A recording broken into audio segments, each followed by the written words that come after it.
My name is Heather Mitchell, I'm 32, and last year my own parents sued me for buying a house. Yes, you read that correctly. After saving for years as a financial advisor, I purchased my first home only to be served legal papers claiming I had somehow stolen a family opportunity from my jobless younger sister, Brooke. The betrayal cut deeper than anything I'd ever experienced. I'd always been the responsible daughter, the one who followed the rules, while my sister was endlessly forgiven for her mistakes. Now my reward was being dragged to court by the people who raised me. Before I share how my own parents tried to take my house away, let me know where you're watching from in the comments. Hit that like button and subscribe to see more stories about setting boundaries with family who cross the line. I grew up in a middle-class neighborhood in suburban Chicago. Our house wasn't fancy, but it was comfortable. A modest 4-bedroom colonial on a quiet street with good schools. My father, Thomas Mitchell, worked as an accountant at a mid-sized firm. He was practical, detail-oriented, and proud of his ability to manage money well. My mother, Karen, taught 3rd grade at the local elementary school. She was more emotional and social, always involved in school functions and neighborhood activities. From my earliest memories, I was the responsible child. At 8, I was packing my own lunch while my mother was still cutting the crusts off Brooke's sandwiches, even though she was only 3 years younger. By 12, I was babysitting neighborhood kids and saving my earnings in a special box I kept hidden in my closet. Meanwhile, Brooke was throwing tantrums when she didn't get what she wanted at the store. The pattern continued through our teen years. While I worked part-time at the local library, maintained straight A's, and researched colleges, Brooke cycled through friend groups, boyfriends, and interests. She quit the volleyball team when the coach demanded more practice time. She abandoned piano after my parents spent thousands on lessons. She dropped her AP classes when they got too stressful. And always, my parents made excuses for her. Your sister feels things more deeply. My mother would explain when Brooke locked herself in her room after the slightest criticism. She's still finding herself, my father would say when she quit yet another commitment. The contrast in how we were treated was subtle but consistent. When I earned academic honors, it was expected, a quick, good job at dinner. When Brooke passed her classes with C's, there was a celebration dinner at her favorite restaurant for working so hard despite her challenges with focusing. My 16th birthday gift was driving lessons and the promise that I could use the family's older car if I paid for my own gas. Brooke's 16th birthday came with a used but newer car of her own because she wouldn't be comfortable with an older model. The differences became even more apparent when college approached. I had researched scholarships extensively, applied for financial aid, and worked through high school to save money. I received a partial scholarship to Northwestern, but it didn't cover everything.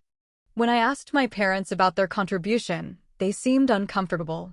We've been putting a little aside, my father said hesitantly, but property taxes increased. And there were some unexpected expenses.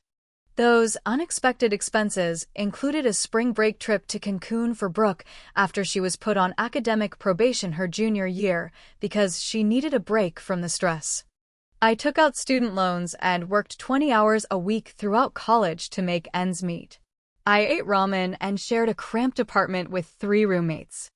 I graduated with honors in finance with about $40,000 in student loan debt. Not terrible, but a burden nonetheless.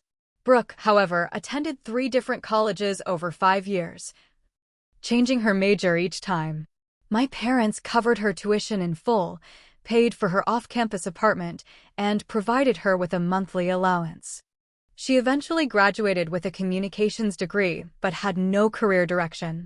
The pattern continued into our 20s. I moved to Chicago proper, secured an entry-level position at a financial advisory firm, and lived frugally to aggressively pay down my student loans.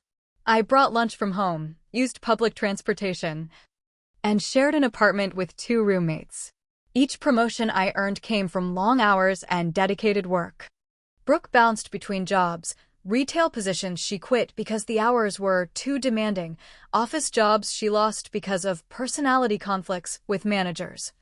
A stint as a yoga instructor that ended when she decided certification requirements were too rigid. Between jobs, she lived with our parents rent-free or in apartments they subsidized. Family gatherings became exercises in restraint for me. I'd listen to Brooke complain about unreasonable bosses or difficult working conditions while she scrolled through social media showing exotic vacations funded by our parents, mental health breaks she apparently needed between jobs.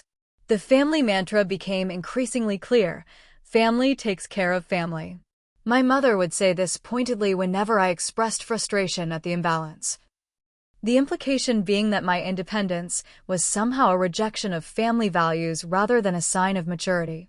"You've always been so capable, Heather," my father would add. "Brooke needs more support." That's just how it is. By 30, I had been promoted to senior financial advisor at my firm. I had finally paid off my student loans and had been saving diligently for a down payment on a home. I had built a reputation for helping clients make sound financial decisions. I practiced what I preached, living below my means, saving consistently, and planning for the future. Meanwhile, Brooke, at 27, had just been fired from her 7th job in 5 years, this time as a social media coordinator for a local boutique. Apparently, she had missed too many Monday mornings after weekend partying. She moved back into our parents' house again with vague plans to maybe start a lifestyle blog or try real estate. When I announced at Sunday dinner that I was officially beginning my house hunt, I expected some encouragement. Instead, my mother looked concerned. "Are you sure you're ready for that kind of commitment, honey? Houses are so much work." My father peered at me over his glasses. "The market is pretty inflated right now. Might be wiser to wait." Brooke said nothing, just pushed food around her plate. I explained that I had done my research, saved 20% for a down payment, and calculated a monthly payment well within my budget. I had even factored in maintenance costs and property taxes. Well, my mother sighed. "I suppose you've always done things your own way." Little did I know that buying my dream home would trigger the biggest family crisis of my life. After years of financial discipline, I was finally ready to become a homeowner. I had saved $80,000 for a down payment, representing countless brown bag lunches, weekends spent at home instead of at bars, and vacations not taken. My credit score was excellent, and my debt-to-income ratio was well within the parameters lenders look for. I was pre-approved for a mortgage up to $400,000. Though I was determined to stay under $350,000 to maintain my comfortable financial cushion, I spent 3 months house hunting every weekend. My wish list was modest but specific. A single-family home with at least 2 bedrooms, a small yard, in a safe neighborhood with a reasonable commute to downtown Chicago. I quickly learned the reality of the housing market. Compromises would be necessary. After touring over 30 properties and losing out on 2 offers, I finally found it. A 1940s craftsman-style home with 3 bedrooms, original hardwood floors, and a bay window in the living room that filled the space with natural light. The kitchen needed updating, but it was functional. The backyard was small but private, with an old maple tree providing shade for a potential patio space. At $325,000, it was within my budget. And the inspection revealed no major issues, just the typical maintenance items for a home of its age. The day I signed the closing papers, I felt a wave of emotion I hadn't expected. This wasn't just a financial transaction, it was tangible proof of my hard work and discipline. The key in my hand represented not just entry to physical space, but entrance into a new phase of my life, one built on my own terms. I invited my closest friends over that weekend for a small housewarming party. Jamie, my best friend since college, brought a potted plant and a bottle of champagne. "To your castle," she toasted. "Built brick by brick from your own sweat and determination." I invited my family too, of course. My parents arrived with a houseplant and some dish towels. My mother hugged me with tears in her eyes. "It's lovely, honey," she said, but I noticed her gaze lingering on the outdated kitchen cabinets and the small crack in one window. Though it seems awfully big for just one person. My father walked through each room, pointing out potential problems. The water heater would probably need replacing soon.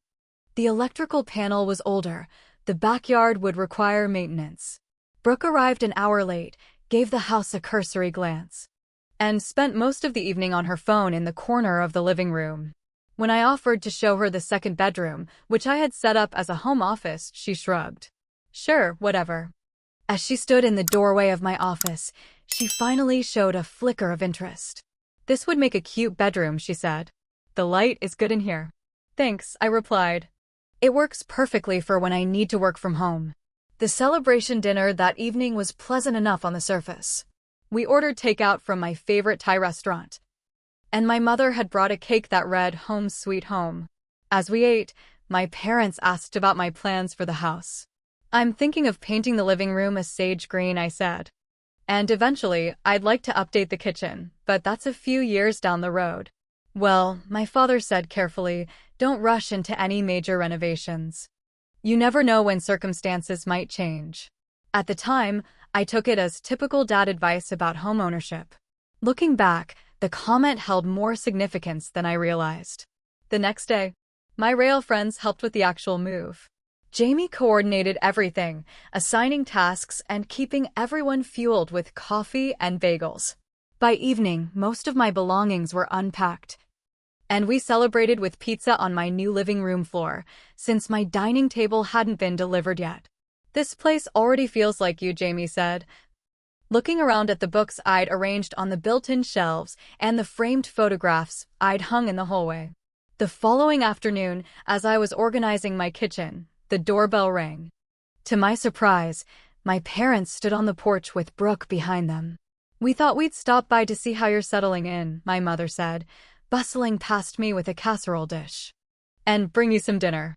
I know you must be exhausted. Oh, thanks, I said, genuinely touched by the gesture. Come in. My father carried in a floor lamp I didn't recognize. Thought this might help brighten up that dark corner in the living room, he explained. Brooke wandered through the house again, this time opening closets and cabinets without asking. I noticed she was taking photos with her phone. What are you doing? I asked. Just getting ideas, she said vaguely. This place has potential. We ate my mother's lasagna at my kitchen counter, since my dining table was scheduled for delivery the next day. The conversation was pleasant until my mother cleared her throat.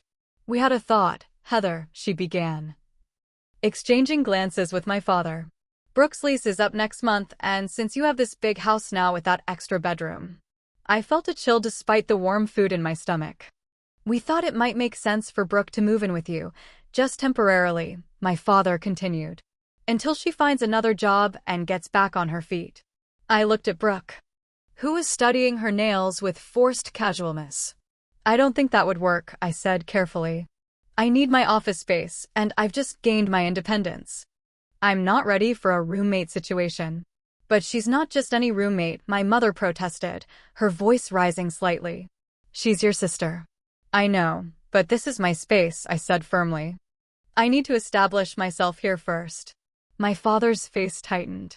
We thought you'd be more understanding of family needs. I am understanding, I replied, feeling defensive. But this house is a huge step for me, and I need to enjoy it on my own terms for now. The atmosphere chilled considerably. They left shortly after, my mother hugging me stiffly at the door. Think about it, she whispered. Family should help family. Over the next few weeks, family gatherings became increasingly tense. My parents would make pointed comments about how the house was too big for just me, or how the spare bedroom was going to waste. Brooke started referring to my house as our place in conversation, as if my purchase somehow extended to her. At a cousin's birthday party, I overheard my aunt asking another relative, "Isn't it sad how some people get success and forget where they came from?" When she saw me, she quickly changed the subject, but the damage was done. Rumors were being spread about my selfishness. I tried to maintain boundaries while staying connected to my family. I invited them over for dinners. I attended family functions. But with each interaction, the undercurrent of expectation grew stronger. Something had fundamentally shifted, and my accomplishment, instead of being celebrated, had become a source of family tension.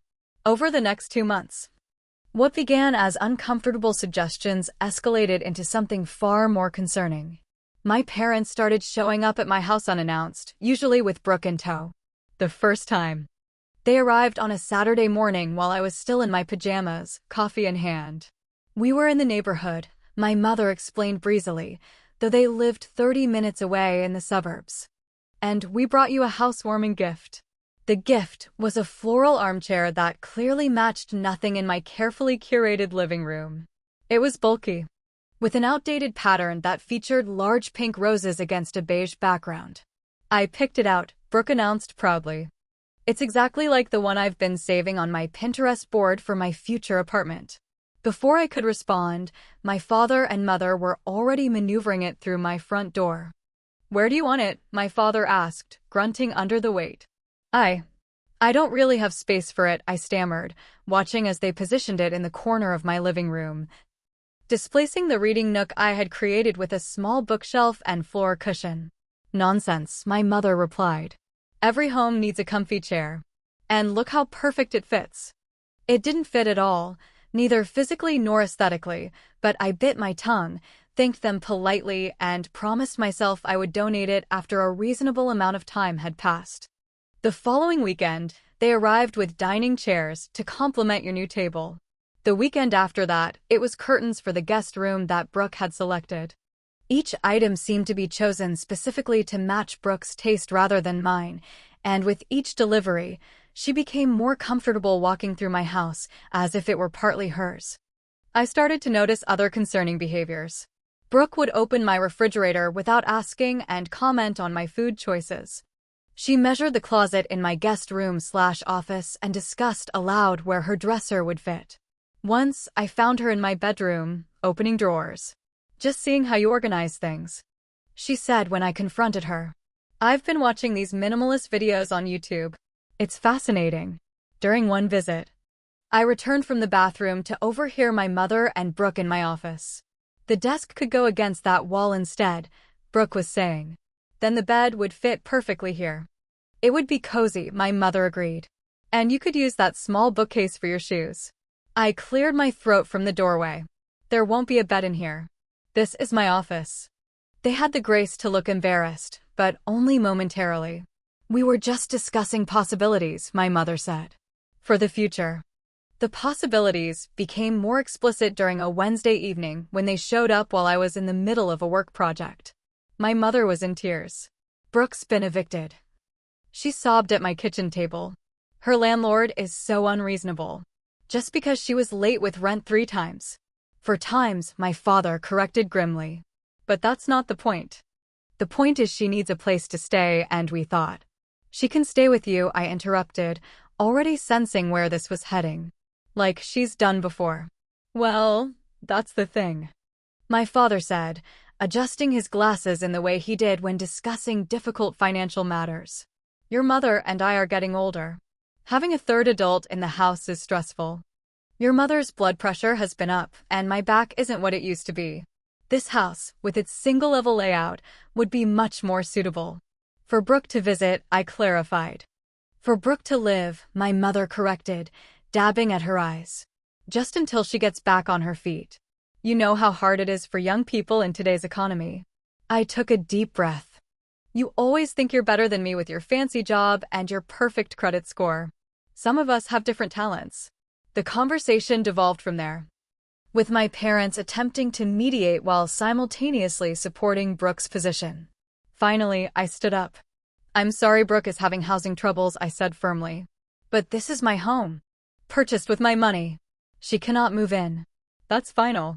They left in a huff, and I didn't hear from them for 5 days, the longest we'd gone without communication in years. When my mother finally called, her voice was artificially bright. "We're having a family dinner on Sunday," she announced. "Your aunt and uncle will be there too.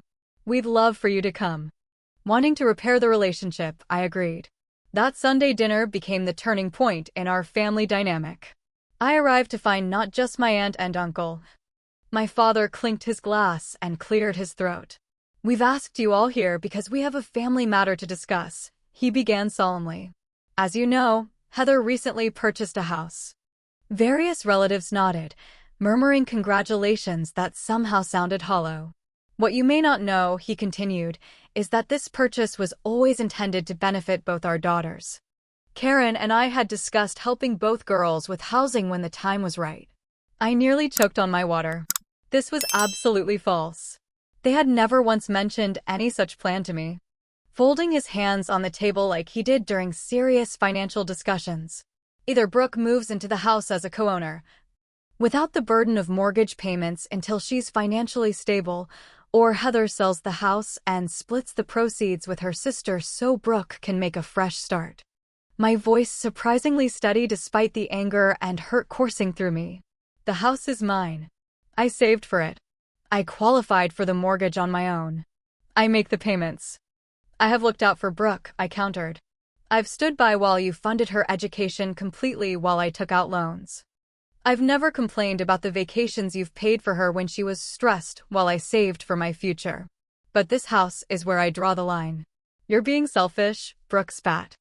You have extra space you don't even use. It's not selfish to keep what I've earned, I replied. And I do use my office. Daily. The argument escalated from there. My aunt suggested I lacked compassion. My uncle wondered aloud if success had changed me.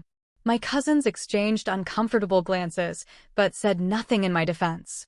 Only my grandfather remained silent, watching the exchange with troubled eyes.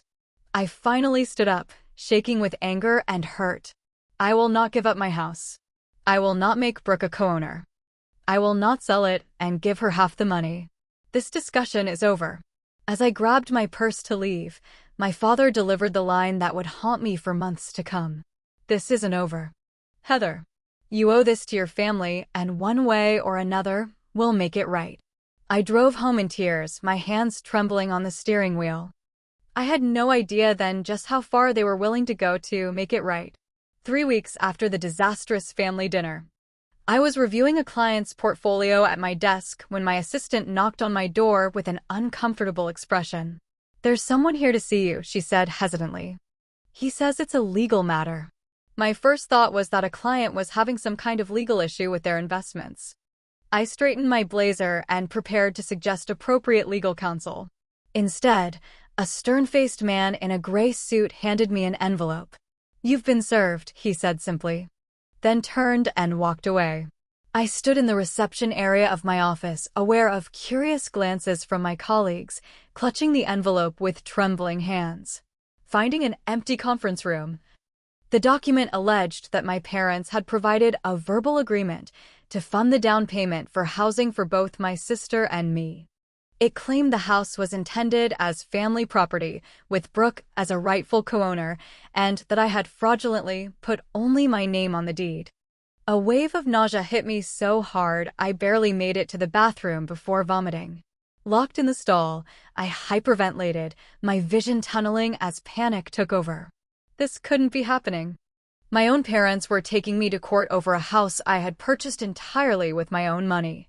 When I could breathe again, I called the only person I knew would understand, Jamie. They did what? She exclaimed after I explained the situation between hiccuping sobs. Heather, that's insane. They didn't give you a penny for that house. I know, I whispered. I don't understand how they can even file this kind of lawsuit. You need a lawyer, Jamie said firmly. My cousin Lauren is an attorney who specializes in real estate law. I'm texting you her number right now. Call her immediately. I met with Lauren Wilson the next morning. Her office was warm and professional, with degrees from prestigious universities displayed on the wall. She reviewed the complaint thoroughly while I sat across from her desk, still feeling like I was in some bizarre nightmare. There would be a paper trail. Did your parents provide any funds for the down payment or closing costs? Absolutely not, I said firmly. I saved every penny myself over years. I can show you my bank statements going back 5 years if necessary. Lauren nodded, making notes. And was there ever any discussion about your sister being a co-owner or beneficiary of this property? Never. Not once. The first I heard of this plan was at a family dinner after I'd already purchased the house. She looked up from her notepad. Ms. Mitchell. Heather, please. Heather. I'm going to be direct with you. This case has very little legal merit based on what you're telling me. without documentation of financial contribution or written agreements. Their claim of an oral contract is extremely weak. However, she continued, her expression grave, that doesn't mean it won't be emotionally difficult and potentially expensive to defend. What are you saying? I'm saying they likely won't win, but they can certainly make the process painful. Family court cases are often as much about emotional manipulation as legal standing. You should be prepared for that. I nodded, feeling a fresh wave of betrayal. Do you think they know that? That they can't really win? Lauren's expression softened slightly. In my experience, when family members bring legally tenuous cases like this, it's often more about applying pressure than expecting a court victory. They may be hoping you'll settle just to avoid the conflict. So this is about forcing me to give in, I said, the realization making my stomach clench. Possibly. I'd need to know more about your family dynamics to say for certain. As we discussed strategy for responding to the complaint, Lauren asked me to gather all financial records related to the house purchase, including my mortgage application, closing documents. I glanced down at the paperwork. Someone named Jeffrey Simmons. Lauren's eyebrows rose. Jeffrey Simmons is a partner at Whitman, Simmons & Patel. That's not an inexpensive firm. Are your parents wealthy? No, I replied, confused. They're comfortable, but definitely not wealthy enough to afford a high-end law firm. Interesting, she murmured. I'll look into this further. 2 days later, Lauren called with disturbing news. I've spoken with Jeffrey Simmons, she said. He confirmed that your parents are his clients. But let something slip that I think you should know. He mentioned both families being determined to see this through. Both families? What does that mean? I pressed him. And he clarified that your sister Brooke is also involved in the case. In fact, it appears she may be funding part of the legal fees. The revelation hit me like a physical blow. He continued reluctantly. Your father came to me last month asking for a loan. He said it was for house repairs, but now I wonder. How much? I asked, though I already suspected the answer. $15,000, he replied heavily. I'm afraid I may have inadvertently funded this lawsuit against you. The pieces clicked into place. My sister, perpetually jobless, and my middle-class parents had somehow managed to retain an expensive law firm by combining resources, including a loan obtained under false pretenses from my grandfather. Lauren filed our response to the lawsuit, firmly denying all claims and requesting documentation of any financial contribution my parents claimed to have made. We also demanded all communications regarding any alleged agreement about shared ownership. The weeks that followed were some of the loneliest of my life. Was conspicuously absent. Extended family members seemed to take sides, with most either supporting my parents or maintaining uncomfortable neutrality. I threw myself into work during the day. But nights in my beautiful house, once a source of pride, became torture. Every creak and settle of the building reminded me of the battle being waged over it. I developed insomnia, often finding myself wandering from room to room at 3 a.m., wondering if I would be forced to give it up. One particularly difficult night, I sat on my kitchen floor sobbing. Surrounded by the documents Lauren had asked me to gather, bank statements showing years of careful saving, the mortgage application with only my name and financial information, closing documents that clearly showed I was the sole purchaser. The evidence was overwhelming. Yet somehow my family had convinced themselves, or at least claimed to believe, that this house was never meant to be solely mine. Unexpected support emerged during this dark time. My boss noticed my distraction and called me into his office, expecting a reprimand about my declining performance. My client retention actually improved as I channeled my emotional energy into providing exceptional service, the one area of my life where I still felt in control. Jamie became my rock, stopping by regularly with takeout food and patient listening. When I apologized for being consumed by the lawsuit, she waved it away. This is what friends are for, she said firmly. Besides, when this is over, and it will be over, you'll do the same for me if I ever need it. As the court date approached, I received an unexpected email from Brooke. The subject line read simply, "Why?" and now was trying to deprive her of stability while she was going through a difficult time. She ended with a line that revealed volumes about the family dynamics at play. Mom and Dad are under so much stress because of your stubbornness. If anything happens to them because of this, it will be your fault.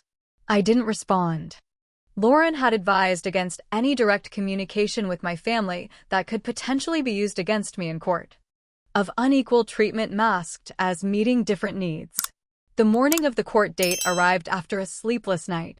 I stood in front of my bathroom mirror, barely recognizing the pale, hollowed woman staring back at me. My hands trembled as I applied minimal makeup and pulled my hair into a severe bun. The conservative navy suit I wore felt like armor against what was to come. Lauren met me at the courthouse steps, her confident presence providing an anchor in the storm. "Remember," she said quietly as we walked in, "we have facts on our side. Try to focus on that, not the emotional aspect." I nodded, though we both knew that would be nearly impossible. In just minutes, I would face my family not as daughter and sister, but as opposing parties in a court of law. No matter the outcome, something precious had already been irreparably broken. The county courthouse was an imposing building of stone and marble, its grandeur making me feel even smaller as I climbed the steps beside Lauren. Inside, the polished floors echoed with our footsteps as we made our way to the assigned courtroom. My mouth was dry, my palms sweaty against the leather portfolio containing our evidence. "Remember," Lauren murmured as we approached the courtroom doors, "keep your responses brief and factual. Don't let emotion drive your answers, no matter what they say." I nodded, though we both knew this would be the most difficult part. How could I remain dispassionate when facing the people who had raised me, now trying to take away what I had worked so hard to achieve? The courtroom was smaller than I'd imagined, with dark wood paneling and fluorescent lighting that cast a harsh glow over everything. My family was already seated on the opposite side. The sight of them hit me like a physical blow. My mother wore a conservative dress I'd never seen before, her hair neatly styled, tissues clutched in her hand. My father sat rigidly beside her in a suit that seemed too tight around the collar. And Brooke, the most jarring transformation of all, had abandoned her usual casual style for a modest blouse and skirt, her normally tousled hair pulled back. Minimal makeup emphasizing her vulnerability. They had dressed for their roles, the concerned parents and the struggling daughter in need of protection, unable to bear the mixture of righteousness and betrayal in their expressions. We had shared Sunday dinners just months ago. My mother had kissed my cheek and asked about my dating life. My father had given me advice about retirement planning. Now we sat separated not just by a physical aisle, but by an unbridgeable chasm of trust. All rise.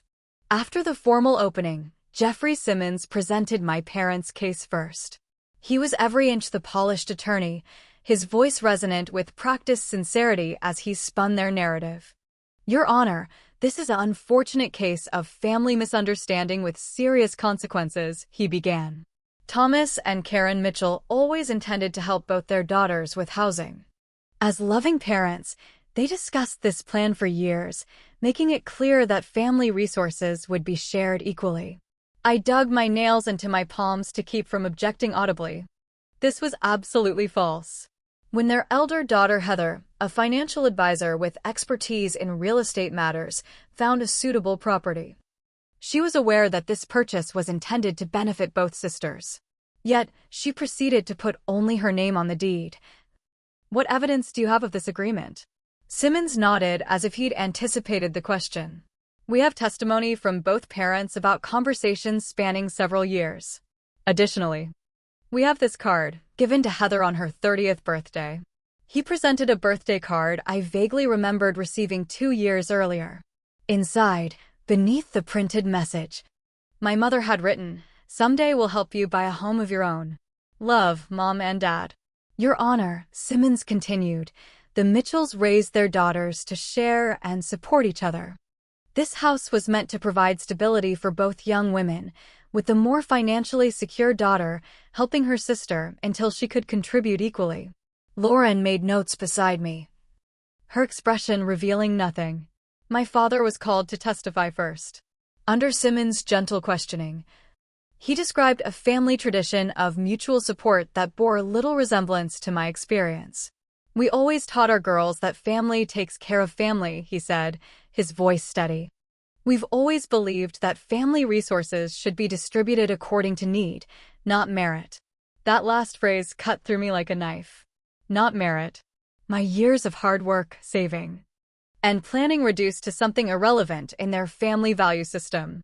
My mother testified next, dabbing at tears as she described her heartbreak at seeing one daughter flourish while the other struggles.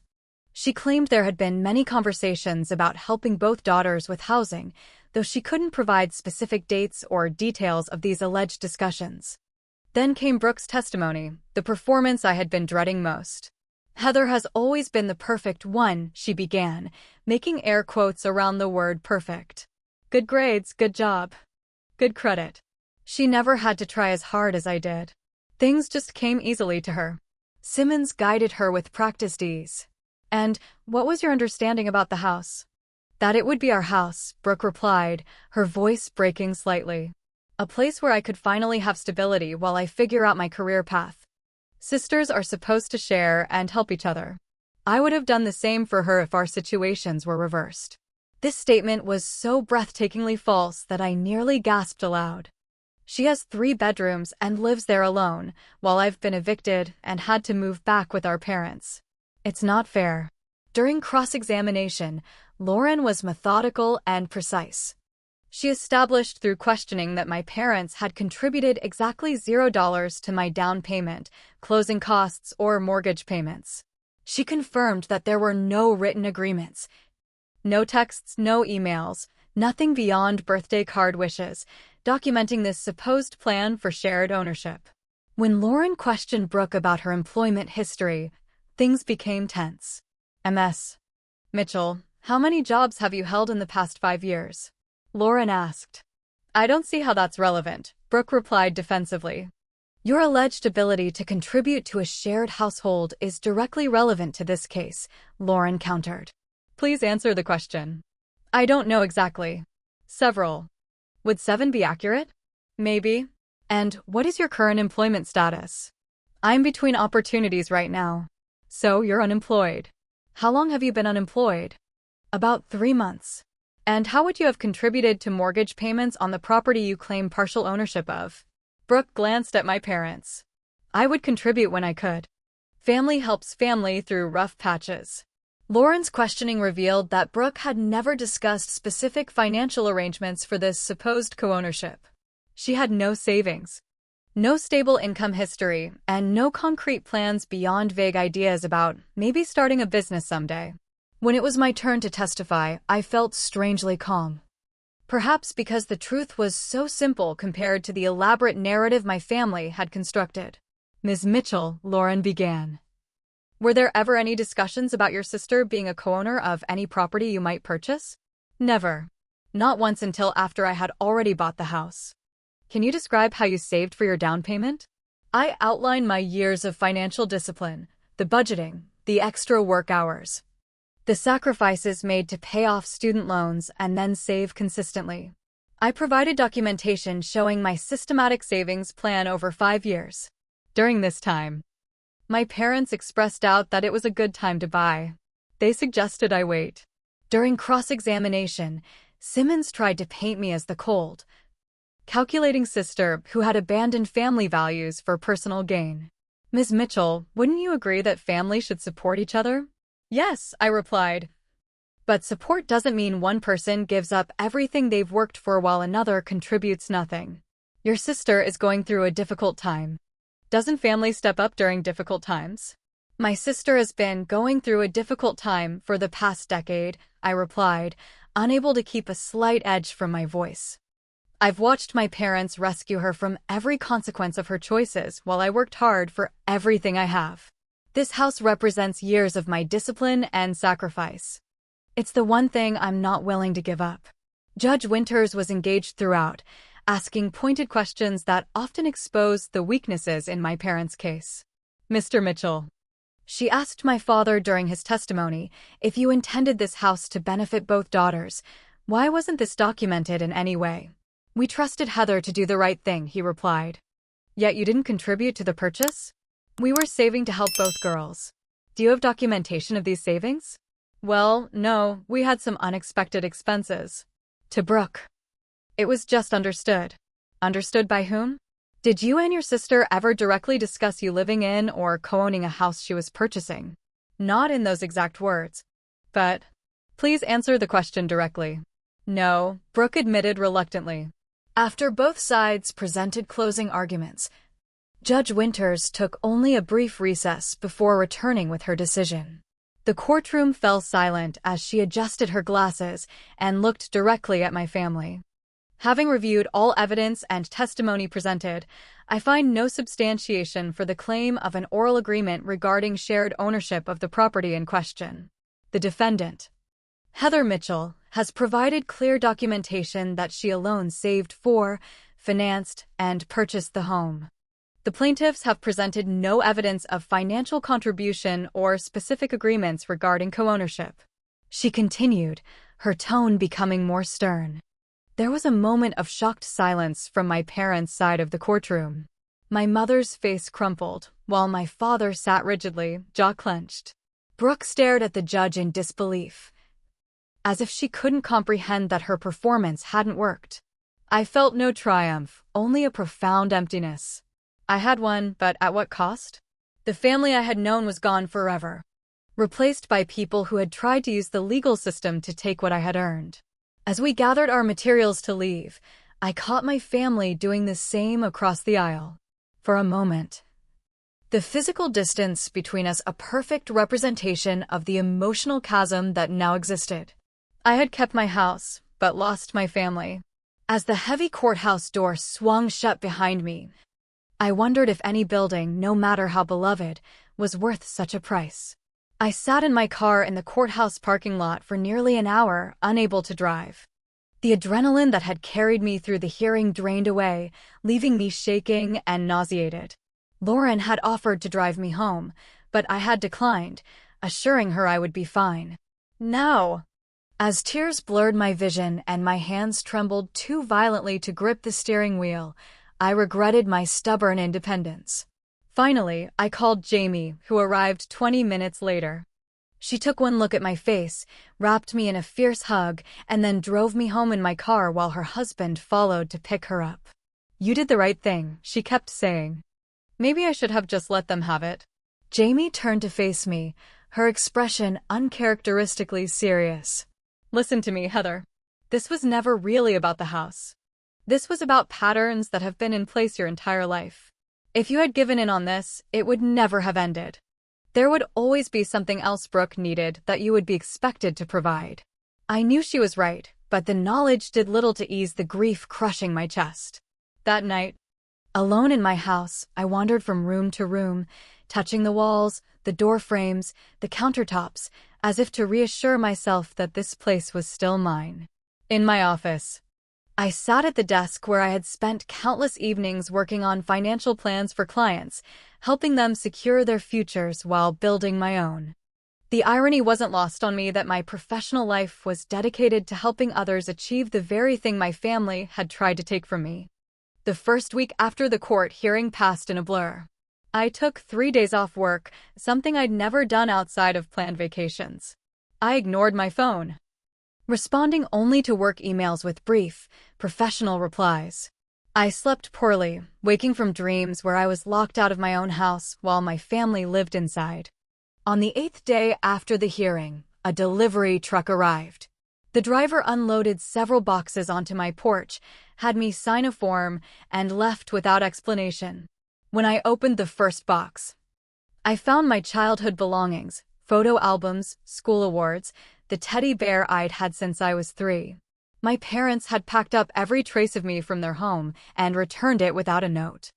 The finality of the gesture was both devastating and clarifying. There would be no reconciliation, at least not soon. They had made their choice, and now we would all live with it. I began the painful process of establishing new boundaries. I blocked my parents' and Brooke's numbers after receiving a series of accusatory texts. I unfriended and blocked them on social media when I discovered they were posting vague but pointed comments about ungrateful children and true family values. I informed my firm's receptionist that if any of them called or appeared in person, I was unavailable. These actions, necessary for my mental health, nonetheless felt like cutting off limbs. Every click of the block button was physically painful, each boundary a reminder of what had been lost. 2 weeks after the court date, I received an unexpected call from my mother's sister, Aunt Patricia. We had never been particularly close. She lived in Colorado and visited only occasionally, but I had always liked her straightforward manner. "Heather," she said when I answered hesitantly, "I heard what happened, and I want you to know not everyone in the family thinks you did something wrong." The simple validation in her words broke something open inside me, and I found myself sobbing into the phone, pouring out the whole story. When I finally fell silent, she sighed heavily. "I'm not surprised," she admitted. "This pattern existed long before you and Brooke were born. Your mother was the Brooke in our family, always needing rescue, always the focus of attention. We don't talk about it. But here's what I learned, and what you're learning now: enabling someone doesn't help them. It just ensures they'll never develop the skills to help themselves." Aunt Patricia's support became a lifeline in the months that followed. Through her, I learned things about my family I had never known: how my parents had refinanced their home 3 years earlier to fund a wellness spa business Brooke had wanted to start, only to have her abandon the project 6 months later when it became too stressful. How they had cashed in part of their retirement to pay off her credit card debt twice in 5 years. How they were now facing financial strain as they approached retirement age with depleted savings and a mortgage they had expected to have paid off by now. This information didn't excuse their actions, but it helped me understand the desperation that might have driven them to such extreme measures. They weren't just trying to help Brooke. They were trying to solve a problem of their own making that had spiraled out of control. The first holidays without family were the hardest. Thanksgiving had always been at my parents' house, with my mother's special stuffing and my father carving the turkey with ceremonial precision. Instead, I accepted Jamie's invitation to join her family's celebration, where I sat among relative strangers, forcing smiles and making small talk while my heart ached for what was lost. Christmas was even worse. I declined all invitations, choosing instead to spend the day alone. I bought myself a small tree but couldn't bear to unpack the ornaments from my childhood that had been returned in the boxes. Instead, I purchased new, generic decorations from a department store, shiny balls with no history, no memories attached. I developed a stock answer for the inevitable questions about family gatherings. "We're celebrating separately this year." The phrase was technically true while revealing nothing of the painful reality. Creating new traditions helped, albeit slowly. I volunteered at a local food bank on Christmas Eve. I joined a book club that met monthly. I took a cooking class and learned to make complex dishes for myself, refusing to succumb to the sad cliché of single-person microwave dinners. Small actions of self-care and connection that, over time, began to heal the raw wound of family estrangement. A position that came with a significant salary increase and more responsibility. I received an email from Brooke. Unlike her previous communications, this one contained no accusations or demands. Instead, it was a litany of complaints about our parents. "They're constantly on my case about finding a job," she wrote. "They've given me a deadline to start contributing to household expenses. They don't understand how stressful this is for me. Dad's talking about selling the house to downsize because they're worried about retirement. This is all your fault." They were fine until the lawsuit. I didn't respond. The email revealed that my parents were finally facing reality, but Brooke was still looking for someone to blame rather than taking responsibility. Some patterns were harder to break than others. Therapy became an essential part of my healing process. Dr. Levine, a compassionate woman in her 50s, helped me navigate the complex grief of family estrangement, a loss without death, a grief without closure. Many people find it easier to explain the absence of family due to death than estrangement, she observed during one session. Death brings sympathy. Estrangement brings questions and often judgment. She was right. I had become skilled at deflecting inquiries about my family with vague responses that discouraged further questions.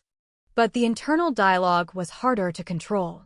Despite knowing I had done nothing wrong, guilt and doubt would ambush me at unexpected moments. What if I had just let Brooke move in temporarily? What if I had offered to help her financially in some other way? Am I really the selfish person they believe me to be? Dr. She explained. Unlearning that will take time.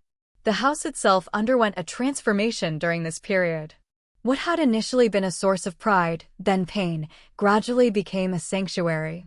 I painted the walls colors I loved, planted a small garden in the backyard, and slowly replaced furniture chosen for practicality with pieces that brought me joy. The formal dining room became a library, filled with books I'd always wanted to read but never had time for. The guest room remained my office, a visual reminder of my right to maintain boundaries. Designed to support my life and priorities rather than accommodate the expectations of others. 11 months after the court case, I had an unexpected encounter at the grocery store. I was selecting avocados when I heard my mother's voice asking a clerk about a particular brand of coffee. Freezing in place, I contemplated abandoning my cart and fleeing, but before I could move, she turned and saw me. Time seemed to stop as we stared at each other across the produce section. She looked older, the lines around her eyes deeper, her hair showing more gray than I remembered. I wondered what changes she saw in me. "Hello, Heather," she said finally, her voice carefully neutral. "Hello," I replied, equally guarded. An awkward silence stretched between us, filled with a year's worth of unspoken words. "How are you?" she asked eventually, the social convention falling flat against the weight of our estrangement. "I'm well," I said. "I was promoted at work." "That's good. Congratulations." Another pause. "And how are you?" I asked, politeness overriding hurt. "Managing," she replied. "Your father's talking about retirement next year." We stood in painful limbo, neither moving toward reconciliation nor retreating into hostility.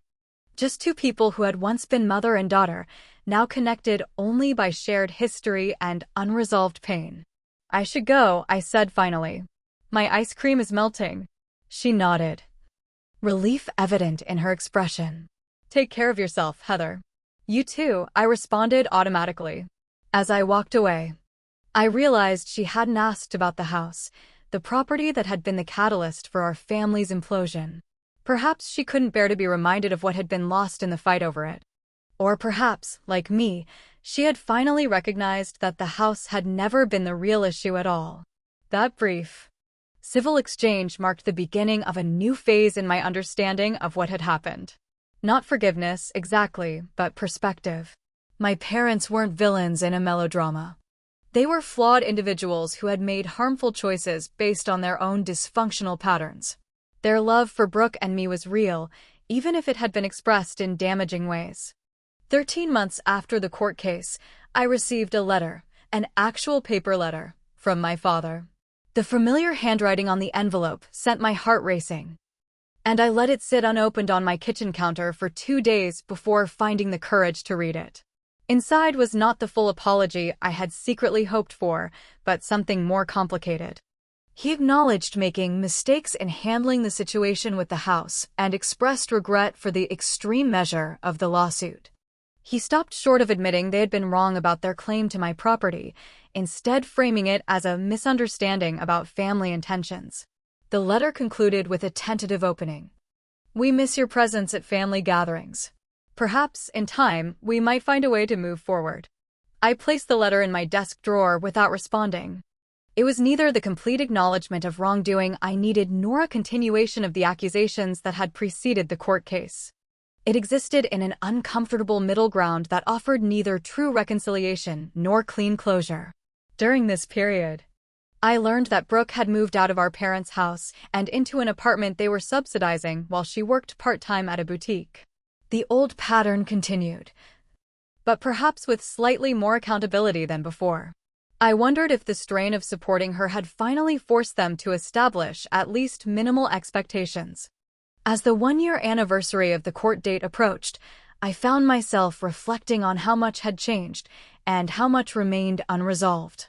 The acute pain had subsided into a chronic ache that flared up at holidays, birthdays, and random Tuesday afternoons when I caught myself reaching for the phone to share news with people who were no longer in my life. Yet alongside the loss, there was growth. I had discovered a resilience I hadn't known I possessed. I had built new connections and deepened existing friendships. I had created a home that truly reflected my values and priorities. And I had learned, painfully but definitively, that standing up for myself wasn't selfish, it was essential. 1 year after the courthouse confrontation that severed my family ties, I spent a quiet evening in my garden, watching the sunset paint the sky in shades of pink and gold. The small patio I had installed last summer provided the perfect spot for reflection, surrounded by the herbs and flowers I had planted with my own hands. The house behind me, once a battleground, had transformed into a true sanctuary. I sipped herbal tea from a handmade mug purchased at a local art fair, one of many small pleasures I had incorporated into my daily routine as part of healing. The simple act of choosing objects and activities that brought me joy had become a form of therapy in itself. The professional consequences of the family crisis had been unexpectedly positive. The skills I had developed through managing trauma, resilience, boundary setting, emotional regulation, translated well to leadership. My promotion to senior wealth management advisor came with a team to supervise, and I found I had a natural talent for mentoring younger advisors. You have an unusual ability to stay calm during client emotional storms, my manager had noted during my performance review. That's a rare quality in this industry. Some lessons come at a high price, but prove valuable in unexpected ways. The boundaries I had learned to establish extended beyond my estranged family. I became more discerning about friendships, recognizing early warning signs of one-sided relationships. I grew comfortable saying no without elaborate explanations or apologies. They reflected a new understanding that genuine connections require mutual respect and reciprocity.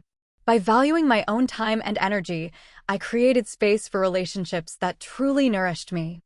The chance encounter with my mother at the grocery store 3 months earlier had planted a seed of something not quite forgiveness, but perhaps understanding. I couldn't condone what my parents had done, but I could recognize the flawed love behind their actions. They truly believed that helping Brooke was their highest priority, even at the cost of betraying me. Their values were fundamentally different from mine, not necessarily wrong in an absolute sense. But after much thought and consultation with Dr. Levine, I had sent a birthday card to my mother last month. No lengthy message, just my name and a simple, thinking of you. A small olive branch extended without surrendering the healthy boundaries I had worked so hard to establish. Brooke remained a more complicated matter. According to Aunt Patricia, my sister was now working at a clothing boutique 3 days a week, her longest continuous employment in years.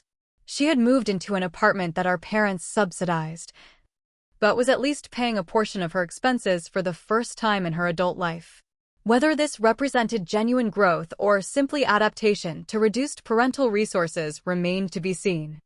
Her email blaming me for our parents' financial stress had confirmed that she still viewed herself as a victim of circumstances rather than an active participant in her own life. The traditional definition, those connected by blood or legal ties, had failed me profoundly. In its place, saving me from the solitude that had marked my first Christmas alone. Aunt Patricia called monthly, maintaining our connection despite geographical distance and complex family politics. These relationships weren't replacements for what I had lost, but something different, connections based on mutual choice rather than obligation. There was freedom in this new definition of family, alongside the lingering grief for what should have been. Navigating social situations became easier with time.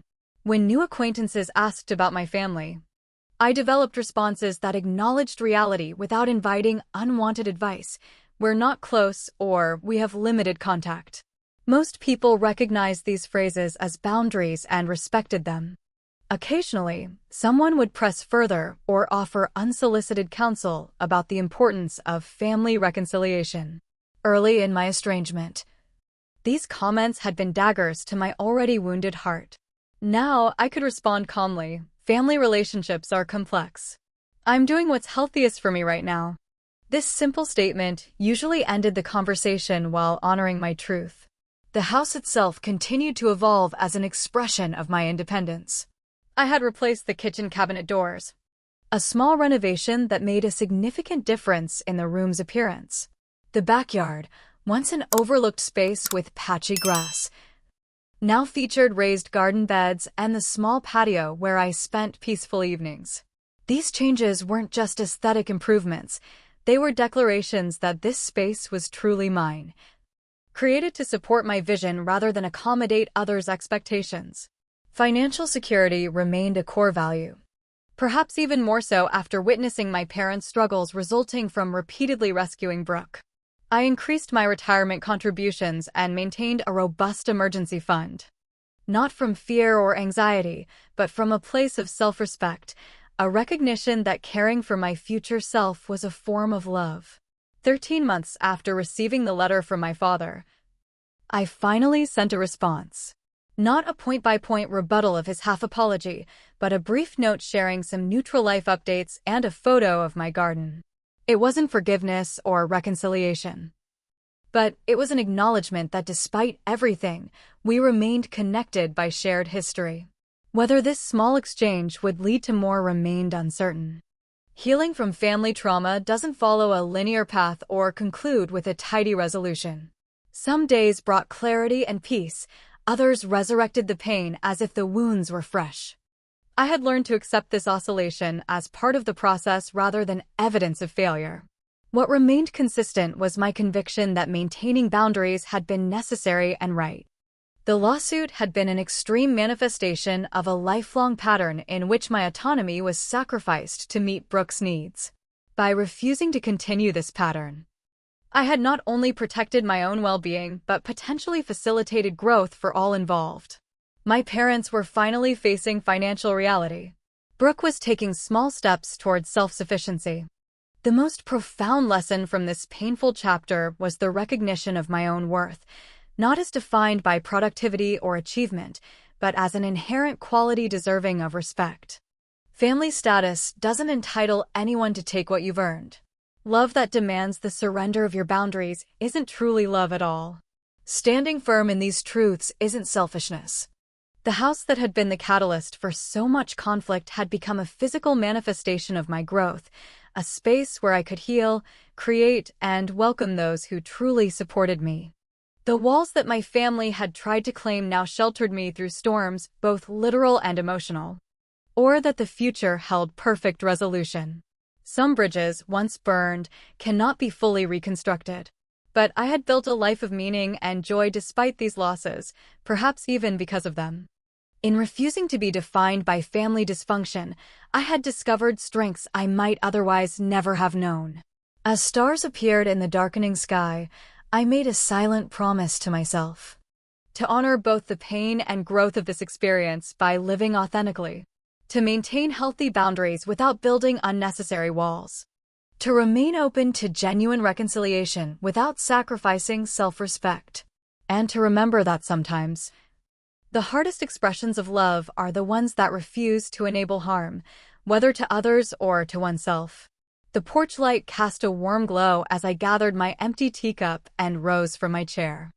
Tomorrow would bring new challenges and opportunities, but tonight I could rest in the knowledge that I had created not just a house, but a home, one built on the foundation of my own worth and the boundaries necessary to protect it.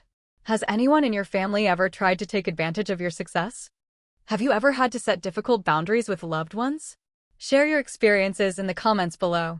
If this story resonated with you, please hit the like button and subscribe to hear more stories about maintaining healthy boundaries even when it's painful. Thank you for listening. And remember that standing up for yourself isn't selfish, it's essential for your well-being and ultimately healthier for everyone involved.